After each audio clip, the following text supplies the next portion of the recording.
Left lens में आपका स्वागत है। आज जैसा कि आप जानते हैं, हम लोग सीपीआई एम की ओर से, भारत की कम्युनिस्ट पार्टी मार्क्सवादी की तरफ से ये साप्ताहिक हमारा प्रोग्राम है लेफ्ट लेंस का।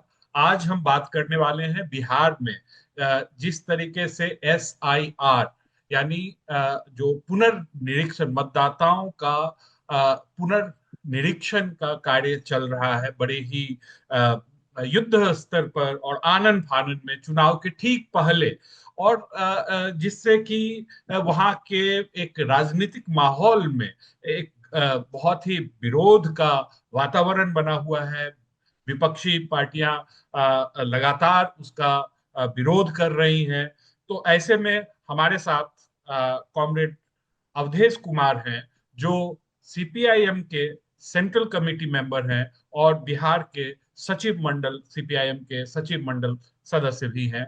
आज हम उनसे बात करेंगे, बिहार के इस चुनाव की जो सर्वेक्षण हो रहा है उस पर बात करेंगे। तो सबसे पहले कॉमरेड, आपका स्वागत है अवधेश जी। शुक्रिया आपको, आपने मौका दिया। Thank you comrade. इसमें सबसे पहला सवाल हमारा यही रहेगा कि आखिर क्यों इतना विरोध हो रहा है। मतलब सारी विपक्षी पार्टियां इसके विरोध में आखिर क्यों है, इस पुनर्निरीक्षण के कार्य में। देखिए, सिर्फ विपक्षी पार्टियां ही विरोध में नहीं है, बल्कि अब तो धीरे धीरे बिहार की जो आम जनता है, खासतौर से गरीब, दलित, प्रवासी मजदूर, महिलाएं, अल्पसंख्यक, सभी को ये लग रहा है जो कुछ न कुछ गड़बड़ हो रहा है। और ये बातें जो है जोरदार तरीके से उभर करके सामने आ रही है। ये स्वाभाविक भी है, क्योंकि अचानक चुनाव आयोग ने जो विशेष मतदाता सूची का विशेष गहन पुनरीक्षण का जो ऐलान किया 1 महीने में, ये 1 महीने में होना बिल्कुल ही असंभव है, हो ही नहीं सकता है। अब आप समझ सकते हैं कि सारे मतदाताओं को जो पहले से थे, उनको एक एक मतदाता को फॉर्म भरना है, जमा करना है, और साथ साथ 11 जो प्रूफ के लिए डॉक्यूमेंट मांग रहे हैं।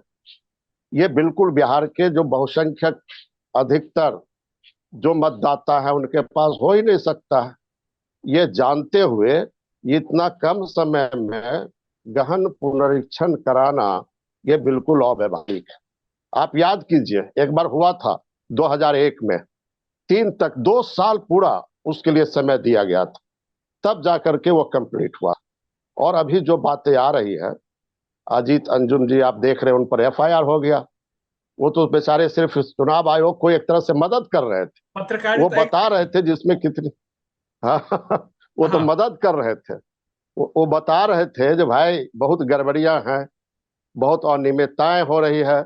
इतने कम समय में घर घर जाके फॉर्म पहुंचाना, फिलअप और खास कराना, करके फिर जमा कर। खास करके बिहार जो है, उसकी एक और खासियत है कि वहाँ बहुत बड़ी संख्या में माइग्रेटेड लेबर, यानी बहुत बड़ी संख्या में अरे वहाँ की आबादी जो है वो देश के अनेक अन्य हिस्सों में थोड़े समय समय के लिए काम के लिए जाता रहा है और जाते हैं, अभी भी रहते बिल्कुल बिल्कुल, आप सही कह रहे हैं। पिछले ही दिनों राज्यसभा में बिहार से एक राज्यसभा सदस्य ने सवाल उठाया था, संजय यादव, जो RJD के हैं, जो कितने प्रवासी हैं। तो सरकार की तरफ से अधिकृत रूप से जवाब मिला, 2 करोड़ 80 लाख। आप समझ सकते हैं उससे कितना ज्यादा और होंगे लोग। हैं। तो इतने ज्यादा प्रवासी इसीलिए लोगों में बड़ा अफरा तफरी है। और जिस तरह से आप आधार कार्ड नहीं मान रहे हैं, आपने खुद जो चुनाव आयोग ने जो मत देने का आइडेंटिटी कार्ड जो जारी किया था, चुनाव पहचान पत्र, अब उसको भी वो नहीं मान रहे हैं, राशन कार्ड को नहीं मान रहे हैं। तो कोई भी डॉक्यूमेंट जो पहले से लोगों के साथ है, वो आप मानने के लिए तैयार नहीं है। इसलिए यह अफरा तफरी होना स्वाभाविक है। और यही वजह है कि हम सब लोग मिलकर के ये कह रहे हैं, ये वोट देने का अधिकार जो हमारा संवैधानिक अधिकार है, वो अधिकार हमसे छीना जा रहा है। बिल्कुल और सही ये साहब। स्वाभाविक है कि 1 महीने में इस काम को नहीं किया जा सकता। तो इसी से इसलिए एक लोगों में सवाल गुस्सा है। इसी से एक सवाल निकलता है कॉमरेड, वो ये कि आखिर इतनी जल्दबाजी में चुनाव आयोग है क्यों?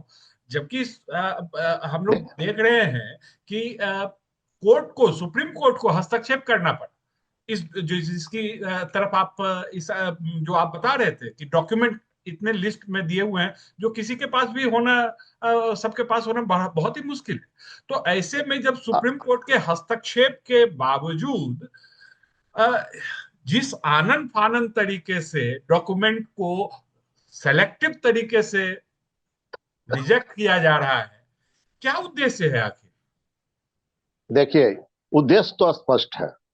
हम लोगों ने कहा कि आपको अभी बिहार में चुनाव कराना, तो 2024 में तो पार्लियामेंट का चुनाव हुआ, तो फिर उसी मतदाता सूची पर आप क्यों नहीं करा लेते? फिर उसके बाद भी आपने नाम को जोड़ा है, अभी जनवरी में मतदाता सूची आपने प्रकाशित किया, तो ये फिर उसके बाद क्यों ऐसा हो रहा? इससे साफ रूप से एक बात स्पष्ट है कि भारतीय जनता पार्टी का गठबंधन बिहार में चुनाव हो रही है, हार रही है। ये 20 साल नीतीश जी के नेतृत्व में जो सरकार चल रही है, अब जनता का आक्रोश और संतोष बढ़ता हुआ दिखाई दे रहा है।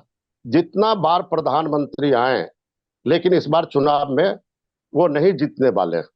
तो मतलब इस इसीलिए ये एक बी टीम की तरह से इसीलिए काम कर रहा है ये बिल्कुल चुनाव बिल्कुल आयोग जो है, बिल्कुल। वो सरकार के बी अब टीम की भूमिका में है।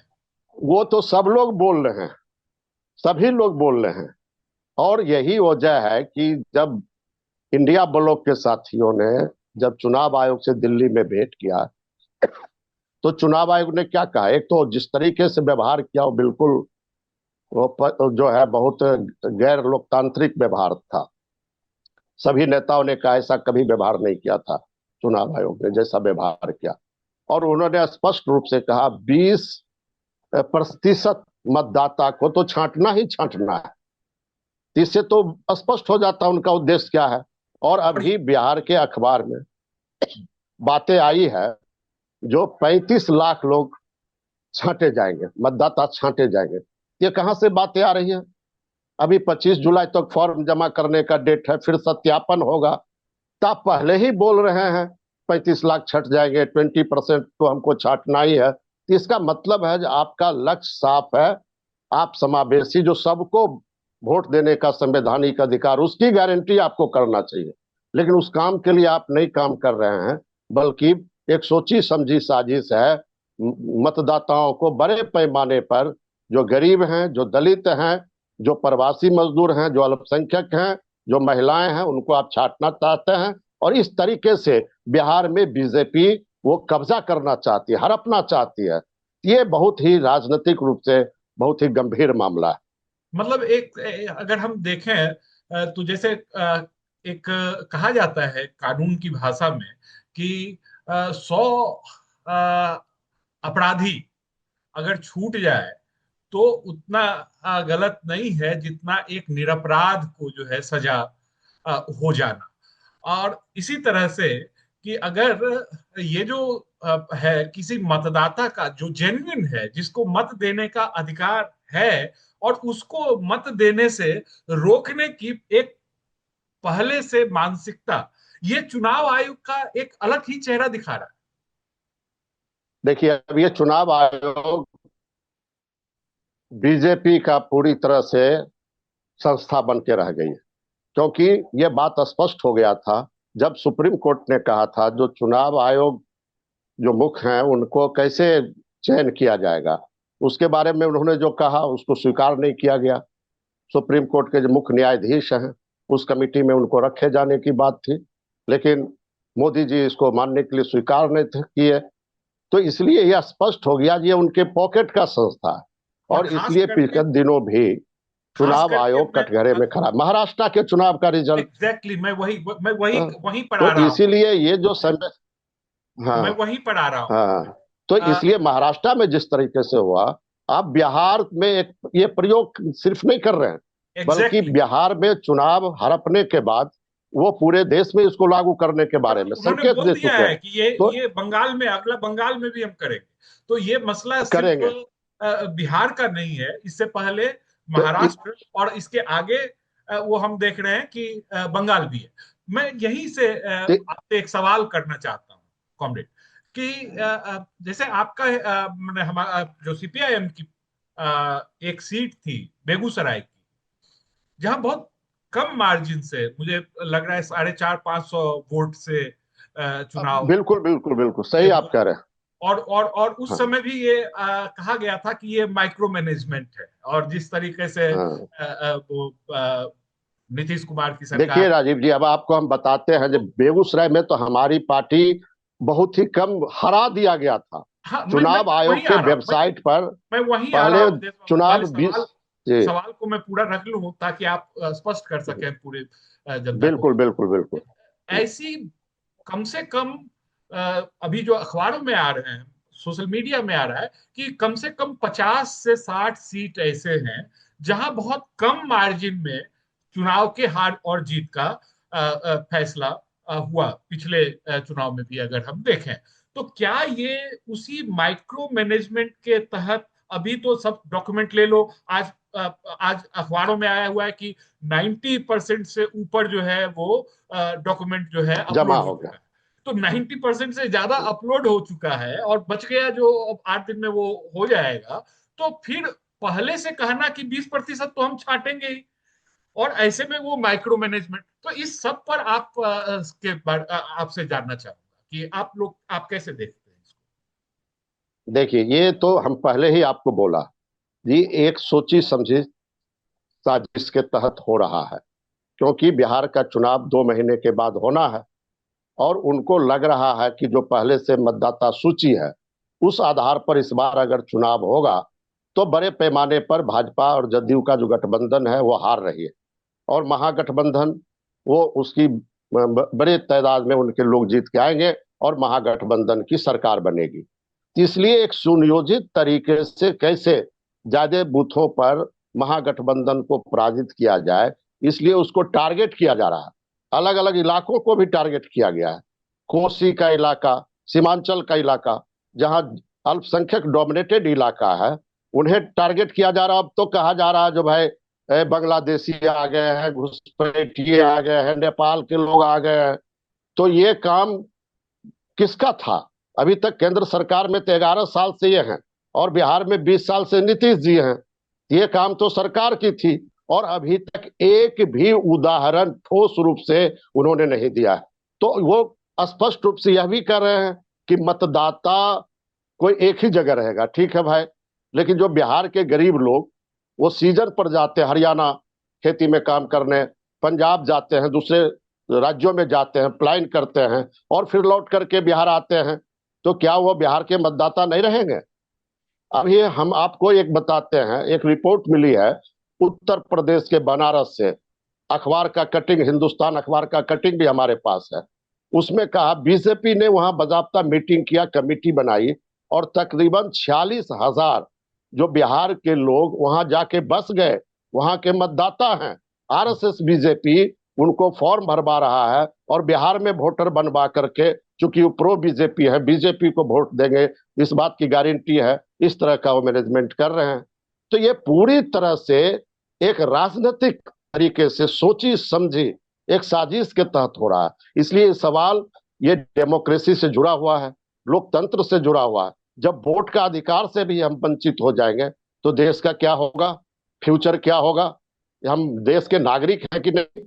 और सारे लोग वंचित हो जाएंगे वोट से, सारे उनके जो सुविधा है, उनके अधिकार हैं, सब छीन लिए जाएंगे, उन तमाम चीजों से वंचित हो जाएंगे। यह सिर्फ और सिर्फ यह चुनाव तक ही सीमित नहीं रहेगा, बल्कि एक नागरिक होने के नाते उनका जो अधिकार बनता है, उन अधिकारों से भी आगे आने वाले दिनों में वंचित हो जाएंगे। इसलिए उनका पूरा भविष्य ही असुरक्षित हो जाएगा। तो ये इसलिए ये एक बड़ा सवाल है।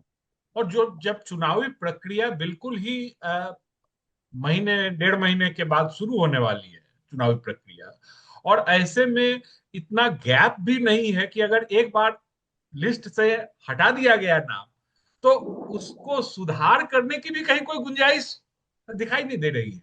कोई गुंजाइश भी, आज हम आपको बताते हैं, अजीत अंजुम जी, उनके ऊपर एफआईआर हुआ है। हम्म। ये तो बिल्कुल और गलत बीएलओ हुआ है। और बीएलओ वो के जरिए करवाया। अब बीएलओ के जरिए, और उनका कई बेगूसराय का रिपोर्ट आया, फिर पटना का रिपोर्ट उन्होंने दिया। जो दो तरह के फॉर्म हैं, एक फॉर्म है चुनाव आयोग का, और एक फॉर्म पटना नगर निगम की तरफ से जो है प्रकाशित की गई, और उसको लेकर के नगर निगम का कर्मचारी घूम रहा है।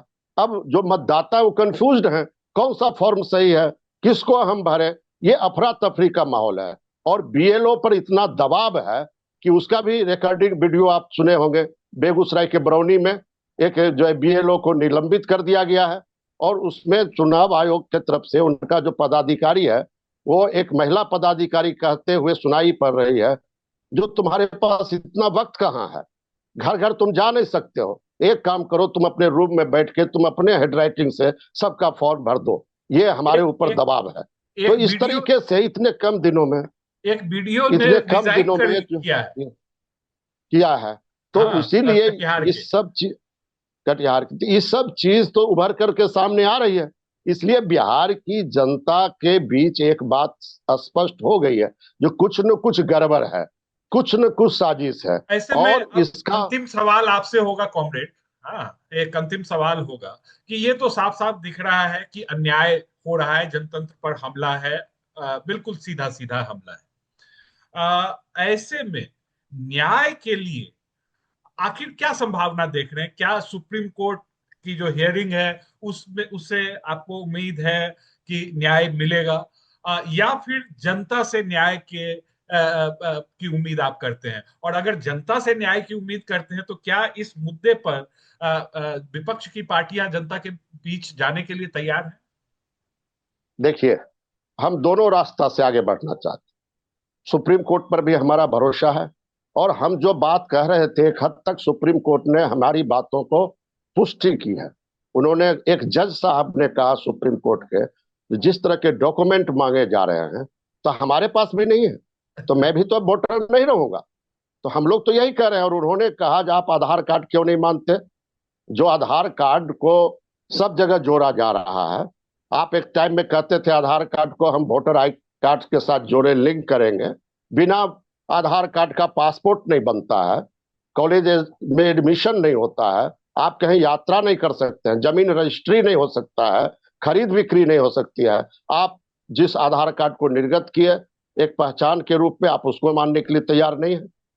आपने खुद जिस वोटर आईडी कार्ड जारी किया चुनाव आयोग ने, और लोग बीसियों बार जिस कार्ड के आधार पे वोट गिरा चुके, अब उसको मानने के लिए तैयार नहीं है। तो इसका मतलब क्या है? इसका मतलब तो स्पष्ट रूप से सामने आ रही है। तो इसीलिए इसीलिए हम लोग कोर्ट में गए, और अभी भी अदालत से जरूर 28 तारीख का है, तो हमको लगता है कुछ न कुछ, लेकिन असली निर्णायक ताकत जनता है, मतदाता है। और आपने देखा होगा 9 जुलाई को हम लोगों ने सिर्फ आह्वान किया था, और पूरे बिहार की जनता सड़कों पर आ गई, और बहुत जबरदस्त प्रोटेस्ट हुआ है। और वो प्रोटेस्ट विभिन्न रूपों में आज भी गांव और कस्बों तक जारी है। लेकिन हम लोगों ने कहा है मतदाताओं से, जो मतदाता आप हैं, और आपको अपने मत की रक्षा करने के लिए खुद सजग होना होगा, और वो सजग हैं। आपने देखा होगा दरभंगा के अंदर एक बीजेपी की महिला प्रकोष्ठ की अध्यक्ष किस तरीके से खुद बैठ करके प्रभावित कर रही थी, और वोटर जो है वो फॉर्म को भर रही थी। तो वहां के स्थानीय लोगों ने प्रोटेस्ट किया, आप क्या कर रही हैं, ये आपके जिम्मेदारी नहीं बनती है, आप यहाँ क्यों आ गई हैं? और आपको यह भी जान के ताज्जुब होगा कि कई जगहों पे जनता खुद प्रतिरोध की है और प्रोटेस्ट है। तो इसीलिए हमारी हमारे जो महागठबंधन है, वाम पार्टियां, हमारी पार्टी, जनता को भी जागरूक हम कर रहे हैं। और हम चुनाव में महागठबंधन चाहे जो धांधली कर ले, लेकिन हम जवाब देने के लिए जनता तैयार हो रही है। और भारतीय जनता पार्टी और उनके गठबंधन को मुंहतोड़ जवाब, बिहार एक आंदोलन की धरती है। जब भी अन्याय हुए हैं, जब भी उनके अधिकार पे हमले हुए हैं, बिहार उठ खड़ा हुआ है। और जब बिहार उठ खड़ा हुआ है तो देश की राजनीति में भी एक नई चेतना जागृति हुई, और एक नया आयाम जोड़ा है। इसलिए बिहार को लोग जो समझते हैं, जो हम प्रयोग के रूप में हम पूरा कब्जा कर लेंगे, ये बिल्कुल असंभव है। जनता के साथ हम लोग हैं, जनता हम लोगों मैं के साथ खड़ी है, मैं और मैं जनता भाजपा की साजिश को समझ चुकी है। मैं कल ही लौटा हूं बिहार के की यात्रा से, और मैंने देखा है कि वहाँ किस तरह से चीजें जी चल रही हैं। और खास करके जी बीएलओ जी दो दो लोगों को, तीन तीन लोगों को हायर करके और उनके जरिए मैंने ये सारा काम कर रहे हैं, और पूरा फर्जीवाड़ा जो है वो दिखाई दे रहा है। एक देखिए। उदाहरण हम, राजीव जी एक उदाहरण देते हैं। मेरा बेटा ऑनलाइन किया और हमको फोन करके बताया जो उसका ऑलरेडी किसी ने कर दिया ऑनलाइन।